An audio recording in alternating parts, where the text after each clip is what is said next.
کوئی بامعنی جملہ نہیں لکھ سکتا، یہ جانتا ہے، لیکن مجھے آنا تھا اور مجھے کچھ کہنا تھا۔ اب یہ جو کچھ بھی ہے یہ کچھ پرانی سطریں ہیں، کچھ نئی ہیں، انہیں جمع جوڑ کے لایا ہوں۔ تو یوں ہے صورتحال کہ علیم ایک سرکش، سرشور، پیکار طلب اور مردم آزار روح کا نام ہے جو انسانوں سے الجھتی پھرتی ہے۔ اس کی زبان میں زہر ہے، اور جب وہ اپنی زبان کا زہر دوسروں کی سماعت میں گھول نہیں پاتا تو اس کی کنپٹی میں درد ہونے لگتا ہے، ایسا درد کہ جان کے لالے پڑ جائیں۔ اس کی شخصیت میں خنجر کی سی تیزی اور تلوار کی سی کاٹ ہے کہ جو بھی سامنے آیا وہ دو نیم ہوا۔ پر یہ بات کون جانتا ہے کہ وہ سامنے کا دشمن اور پیچھے کا دوست ہے؟ سامنے والا اپنے آپ کو اس سے غیر محفوظ پاتا ہے، مگر اس سے اگر کوئی غیر محفوظ ہے تو وہ خود ہے۔ وہ اپنی شہرک سے اپنا خون پیتا ہے، وہ اپنی شہرک سے اپنا خون پیتا ہے۔ کھری شخصیت اور سچی شاعری کا خوش اخلاقی سے نہیں، تہذیب نفس کھری شخصیت اور سچی شاعری خوش اخلاقی سے نہیں، تہذیب نفس سے پیدا ہوتی ہے، اور تہذیب نفس میں نفس بھی شامل ہے اور نفس کشی بھی۔ وہ یہ نقطہ سمجھ گیا ہے کہ کہاں جان سے گزرنا ہے اور کہاں جان کو آنا ہے۔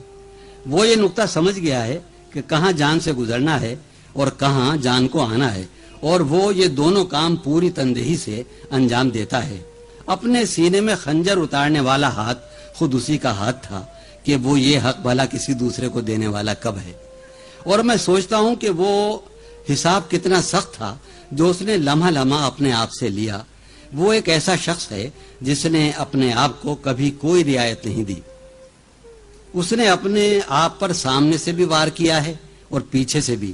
علیم نے اپنے ساتھ مجھ سے بھی خون تھکوایا ہے کہ میں اس کا یار تھا۔ پشکن نے اپنے شاعر سے جو بات کہی تھی وہی بات میں علیم سے کہتا ہوں، اور وہی بات وہ خود بھی اپنے شاعر سے کہتا رہا ہے۔ کوئی اقتباس شروع، کوئی اجر طلب نہ کر، اس لیے کہ تیرا اجر تیرے سوا کوئی بھی نہیں دے سکتا۔ تو خود ہی اپنے بارے میں داوری اور فیصلہ دہی کرنے والا ہے کہ تیرے بارے میں کوئی بھی تجھ سے زیادہ سخت گیر نہیں ہے۔ اے مشکل طلب شاعر، کیا تو اپنے کام سے راضی ہے؟ کیا تو اپنے دل کو خرسند پاتا ہے؟ اگر ایسا ہے تو پھر بھلا اس کی کیا پرواہ ہے کہ لوگ تجھ سے دشمنی رکھتے ہیں، تجھے برا بھلا کہتے ہیں۔ احمقوں کو اس عبادت گاہ کی دہلیز پر تھوکنے بھی نہ دے، احمقوں کو اس عبادت گاہ کی دہلیز پر تھوکنے بھی نہ دے جس کی محراب میں تیرے کمال فن کی آگ شعلہ زن ہے۔ یہ مجھے ایک بات یاد آئی کہ علیم سے میرے ایک جھگڑا یہ رہا کہ یار تو ترقی پسند کیوں نہیں ہے؟ تو وہ یہ کہتا ہے کہ تو سکہ بند انداز سے سوچتا ہے، جبکہ واقع یہ تھا کہ جب بھی عوامی اسٹیج سجے ہیں تو علیم ہمارے ساتھ پایا گیا ہے۔ تو ایک دن مجھے بات یاد آئی، 2 برس پہلے، پشکن کے حوالے سے 2 برس پہلے میں اور صفت بھائی کہیں جا رہے تھے تو شاعروں کا ذکر تھا، تو صفت بھائی کہنے لگے کہ صاحب یہ خوب کہتا ہے علیم۔ میں صفت بھائی اب علیم کی تعریف کر رہے ہیں، تو مجھے غصہ بھی آیا، خوشی بھی ہوئی، کچھ خوشی بھی ہوئی، ملال بھی۔ یہ کیا؟ تو علیم کا معاملہ یہ ہے کہ علیم سکہ بندی سے اور لیبل لگانے سے ہمیشہ ایک مختلف شخصیت کا مدعی رہا ہے، اور وہ ہمارے کو قبیلے کا آدمی، میرا آدمی ظاہر ہے، سیدھی بات ہے۔ شاعری میں علیم کا ورود ایک فتنے کا ظہور تھا۔ اس کی ذات ایک ماجرا خیز اور پیکار طلب ذات ہے، مگر میں اسے ذات کا شاعر نہیں کہوں گا جیسا کہ شہر میں سمجھا جاتا ہے۔ میں اسے ہیجان ذات کا شاعر کہوں گا، اس معنی میں کہ اس کی شاعری کا سرچشمہ ہیجان ذات ہے، جیسے کائنات کا سرچشمہ ہیجان وجود ہے۔ میرا جی چاہتا ہے کہ ہیجان ذات کے لیے تخلیقی اصل کے معنی میں ایک اور لفظ، ایک اور ماجرا ناک لفظ بھی استعمال کروں، یعنی عشق۔ اچھا، ہیجان ذات اپنے اندر سمٹنے کا عمل نہیں ہے، بڑھنے کا عمل ہے، پھیلنے کا عمل ہے، پھیلانے کا عمل ہے، مگر اس ہیجان ذات سے جو شاعری صورت پذیر ہوئی ہے وہ ہیجانی نہیں ہے، کہ ہیجان دراصل اس کی شاعری کے وجود کی قوت ہے، صورت اور معنویت نہیں۔ اس کی شاعری صورت میں رنگ ہے اور معنی میں تلاش رنگ۔ اس کی شاعری صورت میں رنگ ہے اور معنی میں تلاش رنگ۔ یہ تلاش رنگ وصال میں فراق و فراق میں وصال کا سفر ہے۔ وہ شاعری ہی نہیں بلکہ شاعر کے اندر کا وہ شیطان بھی ہے جسے شعور کی سب سے زیادہ بدنام اور سرگرم سچائی کا استعارہ کہا جائے، اور اس کی شاعری کے سوا وہ الوہی شیطنت بھی ہے جو بطون ذات سے ماورا کی طرف ہجوم کرتی ہے۔ اور ایک نئے خیال اور نئے جمال کو اپنی گرفت میں لے کر بطون ذات کی طرف پلٹاتی ہے۔ اس عمل میں کسی مسلک، کسی نظریے یا کسی مکتبہ فکر کا حوالہ اس کے نزدیک بے معنی ہے، جبکہ میرے نزدیک بامعنی ہے۔ اس نے ایک نقطہ دریافت کیا ہے، اور وہ یہ ہے کہ ادب دعویٰ کرتا ہے، دلیلیں پیش نہیں کرتا، کہ ادب تخلیق ہے اور تخلیق خدا اور اسرائیلیوں کے خداوند یہوہ نے اپنے لیے جو کہا ہے وہ یہ ہے کہ وہ جو ہے سو ہے۔ اور علیم نے بھی ایک ایسی بات کہی ہے کہ جیسا بھی ہوں میں اپنی ہی صورت میں ہوں علیم۔ یہ جیسا بھی ہونے کا شعور اس سے کہیں بڑی جواب دہی چاہتا ہے، یہ جیسا بھی ہونے کا شعور اس سے کہیں بڑی جواب دہی چاہتا ہے جو فرد اپنی ذات سے خارج میں قبول کرتا ہے۔ اس حالت میں ہونے اور نہ ہونے کی ساری ذمہ داری خود اٹھاتا ہے۔ راستہ دکھانے والا کوئی نہیں ہے، امید دلانے والا کوئی نہیں ہے۔ امبوہ میں جان لیوا تنہائی ہے، اور اس تنہائی کو آباد کرنا خود تمہارا کام ہے۔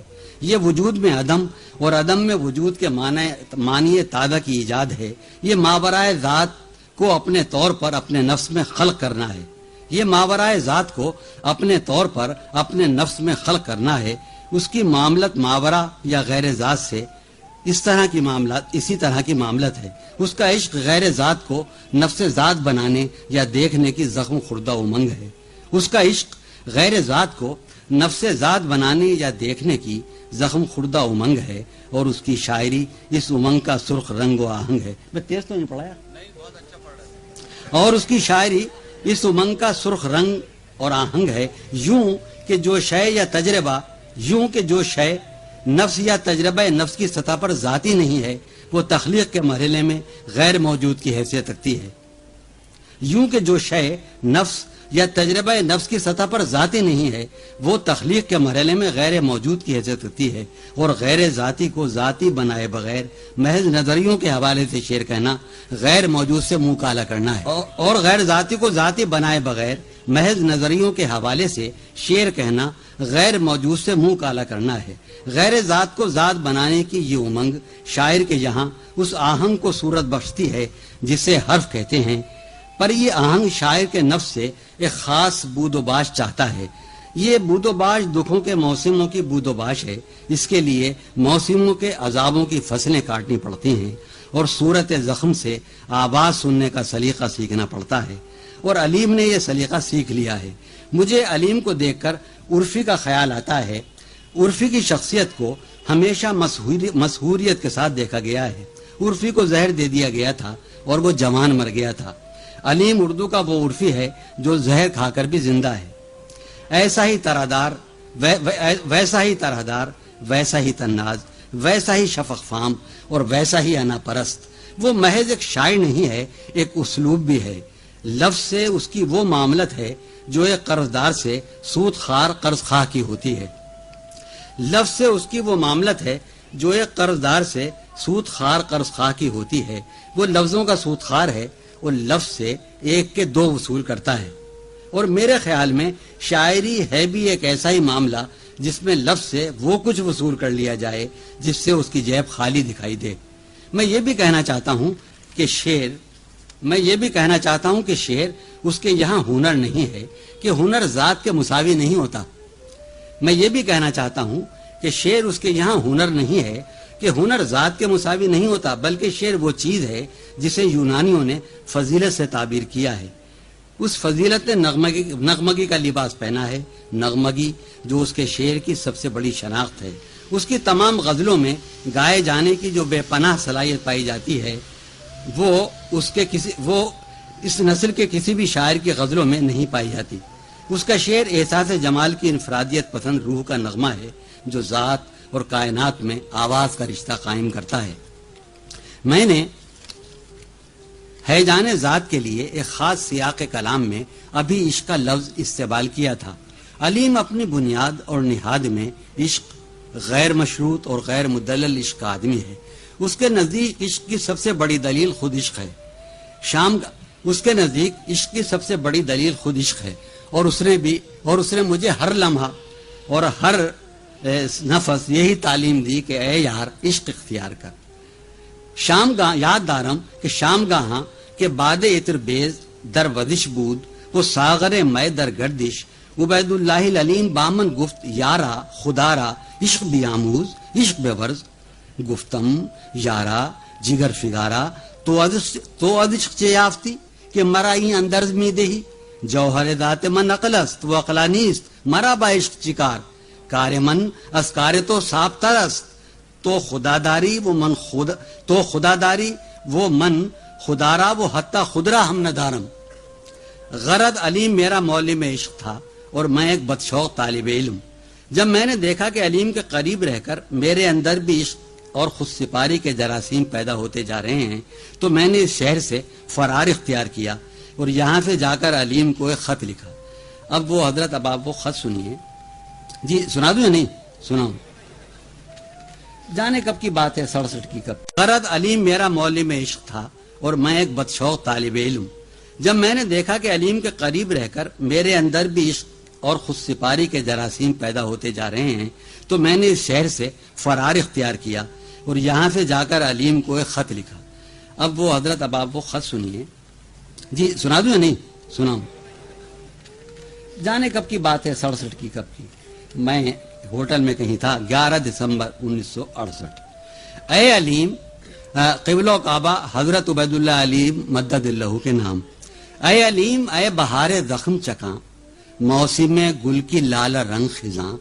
اے زلیخا پناہ کشور فن کچ کلاہ دیار دشت سخن کچ کلاہ دیار و دشت سخن.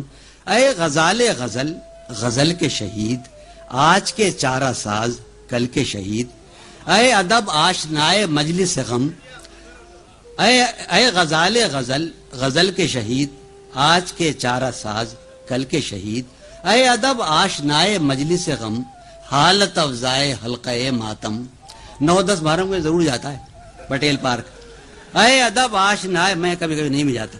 اے ادب آشنائے مجلس غم حالت افزائے حلقہ ماتم. اے انیس دل دل افگاراں شاہد شاہدان شہر مغاں. وہاں سے ناشاد آ گیا ہوں میں حیدرآباد آ گیا ہوں میں.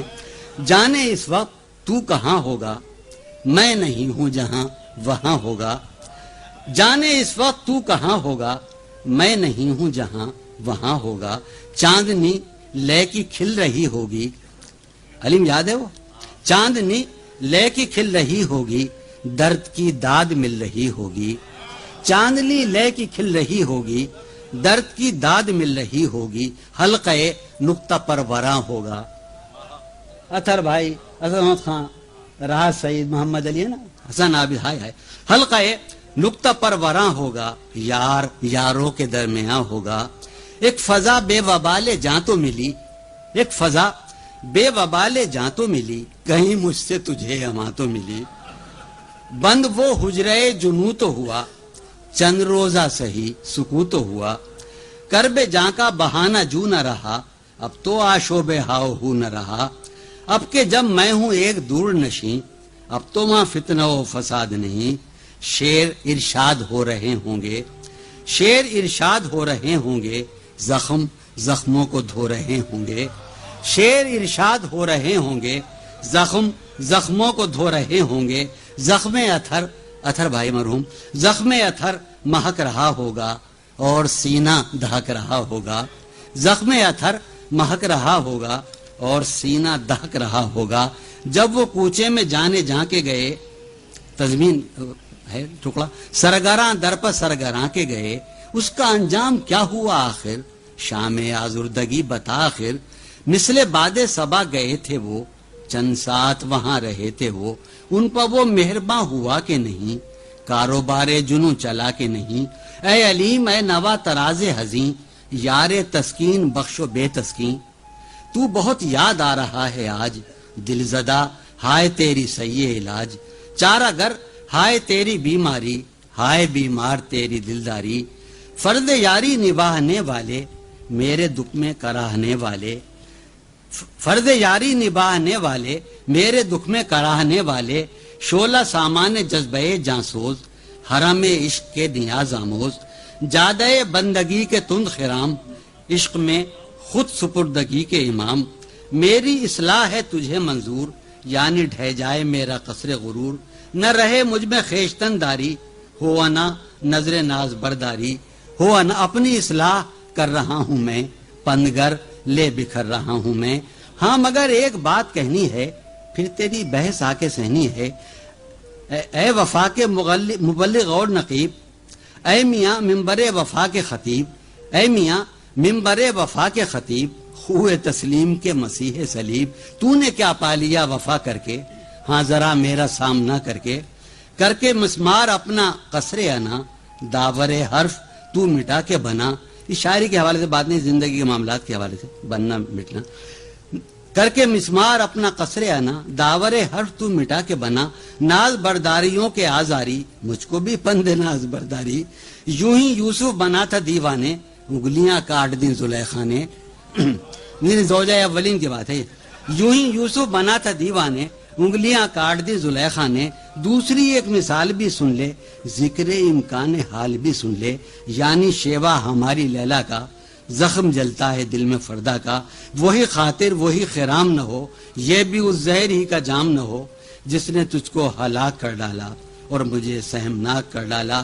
زخم چابوں کے خون تھوکوں میں، کیسے ممکن ہے سر جھکا دوں میں ہوں یا تو ہو لازوال ہیں ہم، میں ہوں یا تو ہو لازوال ہیں ہم، خالق حسن خد و خال ہیں ہم سے ہیں اشوہائے عشق انگیز، ہم ہیں یزدان دہر خوباں خیز، ہم سے ہیں اشوہائے عشق انگیز، ہم ہیں یزدان دہر خوباں خیز۔ سن حقیقت کہاں مجاز کہاں، ہم کہاں سجدہ نیاز کہاں۔ مجھ پر لعنت بھیجیے، ذکر علیم کا تھا، علیم کے وجود کی عشقاگینی، علیم کے وجود کی عشقاگینی ہی اس کے یقین اور ایمان کا جوہر ہے۔ ایک صاحب یقین اور صاحب ایمان آدمی کتنا ثابت اور سالم ہوتا ہے، اس کا اندازہ مجھے علیم ہی میں سے گزر کر ہوا۔ ایک صاحب ایمان اور صاحب یقین آدمی کتنا ثابت اور سالم ہوتا ہے، اس کا اندازہ مجھے علیم ہی میں سے گزر کر ہوا۔ اس کی شخصیت کی ثابتی اور سالمی پر رشک کرنے، صرف رشک ہی نہیں، حسد کرنے، اس سے چڑھنے، اس پر جھنجھلانے، وہ جھنجھلا کر گالیاں دینے کا جس محروم یقین اور محروم ایمان آدمی کو سب سے زیادہ حق پہنچتا ہے، وہ میرے سوا اور کوئی نہیں۔ شاعروں میں میرا سب سے محبوب آدمی علیم ہے، وہ مجھ سے جونیئر ہے، مگر میری شاعرانہ ذات کی توسیع میں سب سے بڑا کردار اسی نے ادا کیا ہے۔ دکھ یہ ہے کہ اب وہ مرد باصفہ بن گیا ہے۔ نصیر ترابی راوی ہیں کہ علیم پر نماز کے دوران گریہ طاری ہو جاتا ہے، اور خود موصوف نے بھی فرمایا ہے کہ میں سجدے میں رات رو رہا تھا، پوچھا نہیں اس نے کچھ نسب کا۔ میرا حال یہ ہے کہ مجھ دوزخی کو اس کے رونے پر رونا آتا ہے، میرا حال یہ ہے کہ مجھ دوزخی کو اس کے رونے پر رونا آتا ہے۔ اس نے داڑھی بھی چھوڑ دی ہے اور شراب بھی۔ میں مردود بارگاہ الہی اور مطرود حضرت سمدیت پناہی، نہ داڑھی چھوڑنے کی توفیق رکھتا ہوں نہ شراب۔ وا دریغا میں اور میرا یار جانی، ہم دونوں کتنے اجنبی ہو گئے ہیں، یار جانی لوٹ بھی آ، یار جانی لوٹ بھی آ۔